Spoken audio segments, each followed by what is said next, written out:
that is the intro to how Tim Hardin originally recorded his really famous song, Reason to Believe.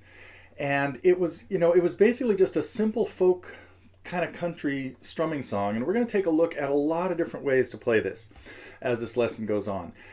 Basically, you can play through it pretty much like what Tim did, just hitting bass notes.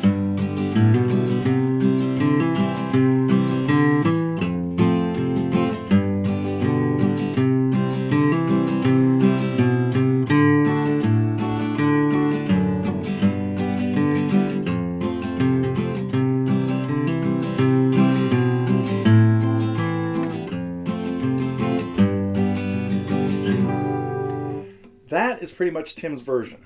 And you can just strum through the chords, hitting bass notes like that. We're going to break that all down and talk about, some of the specifics and more of the general things that you can do, because it never has to go exactly like that. And if you find 5 different versions of him playing it, it changes all the time.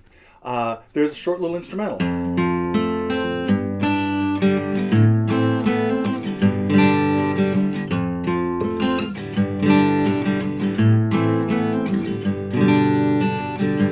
That we may even take a look at fingerpicking.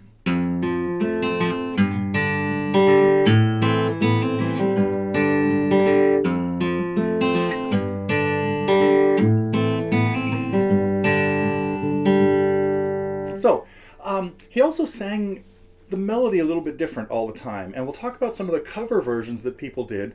Karen Carpenter kind of stuck with the melody that Tim sang in the first verse, but then in the second and third verses, in the second verse and then the reprise of the first verse, he changed the melody a little bit, and that's the way Rod Stewart grabbed it in 1971 and put it out as the A side of a single.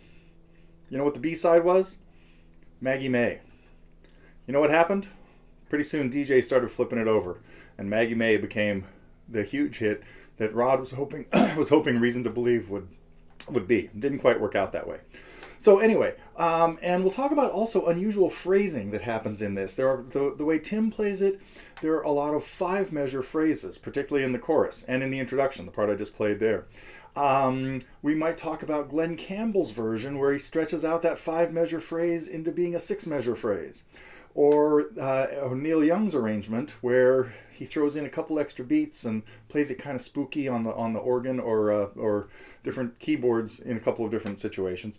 So there's a lot to talk about in this lesson, but we're going to start with the basic easy strumming thing. You need to be able to play chords in the key of C. A C chord, a G chord, an F chord. Now Tim plays his Fs with his thumb around, and so he gets a lot of hammer-ons on that F in the bass that is difficult to do if you're going to play it as a bar. So if you want to get the hammer-on the F, you probably need to do it with your thumb and then play it with a... He doesn't really worry about the first string. So we'll talk about the fingering for some of these chords. Actually, that's what we'll talk about next, is fingering for all of the chords. There's a D chord in there, and there's some passing bass notes and stuff. So, okay, slow down. Coming up, a lesson on a lot of different aspects about Reason to Believe.